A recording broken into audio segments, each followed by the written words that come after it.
Hello friends, Radhe Radhe. सुनिए रामचरितमानस पाठ की बहुत सुंदर चौपाइयाँ अर्थ के साथ में सुनिए। तो एक ये सुनिए कि गुरु वशिष्ठ और गुरु विश्वामित्र दोनों गुरु थे। इनका आपस में लड़ाई क्यों हुई? इन लोगों का आपस में बहुत टकराव हुआ। गुरु वशिष्ठ जो थे वो ब्राह्मण थे और गुरु विश्वामित्र जो थे वो क्षत्रिय थे। हालांकि इसका कोई टकराव नहीं हुआ कि वो ब्राह्मण की क्षत्रिय। टकराव ये था कि विश्वामित्र जो थे वो क्षत्रिय थे तो अपने बल का अभिमान करते थे, और वशिष्ठ जो थे वो ब्राह्मण थे, उनमें क्षमा की शक्ति ज़्यादा थी। कोई कितना भी गलत करे क्षमा कर दो, क्षमा कर दो, क्योंकि ब्राह्मण बड़ा होता है तो क्षमा बड़न को चाहिए, छोटन को उत्पात। तो वो क्षमा करने के उसमें विश्वामित्र इतना इनको भड़काया किया कि इनसे लड़ाई लड़ी, वाक युद्ध किया, इनके बच्चों को मार डाला। चाहते तो वशिष्ठ में इतना तप बल था कि चाहते तो जब विश्वामित्र ने वशिष्ठ जी के बच्चों को मारा तो ये यमराज से वापस ले आते, लेकिन इन्होंने नियम को नहीं तोड़ा और बच्चों को वापस नहीं लिया। शांत होके बैठ गए और क्षमा कर दिया। फिर भी ये नहीं माने। गुरु वशिष्ठ जो थे इनके पास एक गाय थी, नंदिनी, कामधेनु गाय थी नंदिनी। गुरु विश्वामित्र जो थे ये पहले, गुरु विश्वामित्र तो ये बाद में बने, पहले ये एक राजा के थे। ये राजा थे और ये शिकार करते करते गए जंगल में। ये वशिष्ठ के आश्रम पहुंच गए। जब वहाँ पहुँचे तो इन्होंने इनका बड़ा सत्कार किया कि राजा थे। सारी खाने पीने की चीज़ें इनके सामने रखी गईं और बहुत सारी चीज़ें रखी गईं। ये सब खाए पिए और पूछने लगे कि आप ये कहाँ से लाए, यहाँ वन में जंगल में कुटी बनाई हैं और यहाँ? तो उन्होंने बताया हमारे पास कामधेनु गाय है और ये जो मांगो सब कुछ देती है, तो हम इसी से लेते हैं, ये हमें देती है। तो जो ये राजा थे, कुछ करके कुछ नाम था, तो ये जो थे ये तो कहने, इनके मन में लालच आ गया कि ये गाय हमको मिल जाए। तो इन्होंने कहा ये गाय हमें दे दो। तो कहने लगे कि गाय हम नहीं देंगे, गाय हमारे लिए है और हमने अपने तप बल से ली है और इससे हम साधु संतों का जो आया गया उसका हम इससे जो है पालन करते हैं। तो वो कहने लगे नहीं, हम राजहित में इसको इसकी मतलब सेवा देंगे। जो ये कामधेनु है हर चीज़ पूर्ति करती है तो प्रजा के लिए होना चाहिए, ये गाय दो। वशिष्ठ गाय देने को नहीं तैयार हुए कामधेनु को। वो कहने लगे अगर आप नहीं देंगे तो हम बलपूर्वक ले जाएंगे। तो वशिष्ठ जी ने कहा ठीक है, ले जाइए आप बलपूर्वक, अगर आपको ले जाना है, ऐसे हम आपको नहीं देंगे। तो बड़ा जोर लगाने लगे, उसके साथ छीनने लगे गाय को। गाय उनके साथ गई नहीं। ये अपने लोगों को बुलाए, उनको ज़बरदस्ती बलपूर्वक ले जाने लगे। जब बलपूर्वक ले जाने लगे उसको, तो उसने अपना भयंकर रूप बना लिया, चेहरा उठा के ऊपर किया और उसके शरीर से आग के फव्वारे निकलने लगे, जिससे डर के लोग भाग गए और नंदिनी को नहीं ले जा पाए। तो जब अगर किसी साधु संत भगवान ये लोग ऐसे हैं, अगर इनके से कोई चीज़ लेनी है तो बलपूर्वक आप नहीं ले सकते। अनुनय विनय करनी होगी, प्रार्थना करनी होगी और इंतज़ार करना होगा। ये नहीं कि हमने कहा और हमें मिल गया ना, आपको उसके लिए लंबा इंतज़ार भी करना पड़ सकता है, उनसे प्रार्थना करनी पड़ेगी, अनुनय विनय करनी पड़ेगी और एक झुके हुए उसमें लहजे में, शब्दों में बात करनी होगी, दीन बनकर कहना होगा। उनके आगे बिल्कुल दीन बन जाओ, हाथ जोड़ के बिल्कुल नतमस्तक हो के बात करो, तब वो सुनते हैं। भगवान है, भगवान सुनते हैं, लेकिन उनके पास जाके अकड़ से जाए। यहाँ तो अकबर भी गया, अकबर ने भी ताकत समझी और मानी भगवान की। माता जी के यहाँ गया, जब उसने देखा कि अपने छत्र सिर पे मुकुट लगाया, तलवार, बिल्कुल राजा के उसमें गया, वहाँ मंदिर में छत्र चढ़ाने, छत्र माना था उसकी, हम छत्र चढ़ाएंगे पूरा होगा। तो माता जी के दरबार में गया छत्र चढ़ाने, और जैसे जाके चढ़ाया कि देख माँ, तेरे दरबार में एक राजा आया है और वो सोने का छत्र चढ़ा रहा है, आज तक किसी ने ऐसा नहीं किया होगा। उसके घमंड भरे ये शब्द थे कि छत्र जैसे ही उसके ऊपर रखा मंदिर में, वैसे छत्र झन से जाके दूर गिरा जाके। उसने देखा, अरे ये तो कोई नहीं है, ये अदृश्य शक्ति, छत्र चला गया। अच्छा माना था, तो फिर उसको झुकना, उसने कहा ये कैसे हुआ।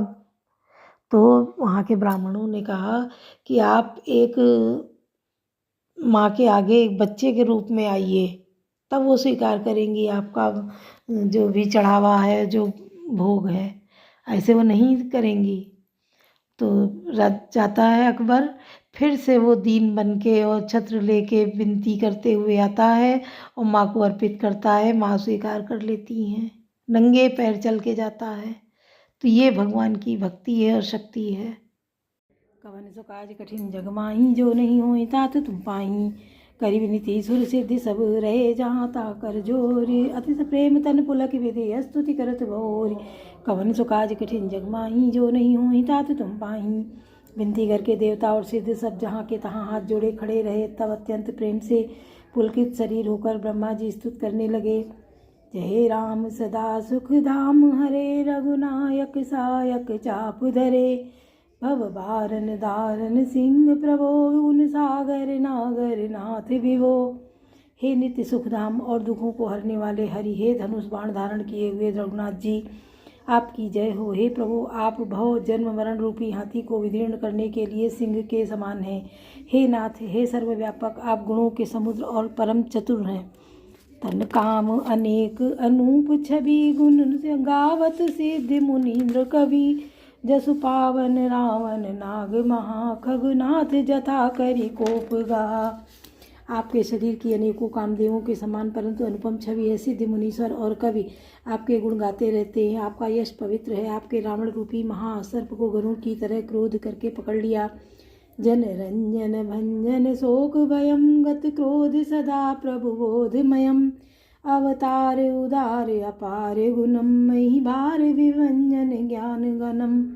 हे प्रभु, आप सेवकों को आनंद देने वाले, शोक और भय का नाश करने वाले, सदा क्रोध रहित और नित्य ज्ञान स्वरूप है। आपका अवतार श्रेष्ठ अपार दिव्य गुणों वाला, पृथ्वी का भार उतारने वाला और ज्ञान का समूह है। अज व्यापक मेक मनादि, सदा करुणा कर राम नमामि मुदा। रघुवंश विभूषण दूषण, हा कृत भूप विभीषण दीन रहा। किंतु अवतार लेने पर भी आप नित्य अजन्मा, व्यापक, एक अद्वितीय और अनादि हैं।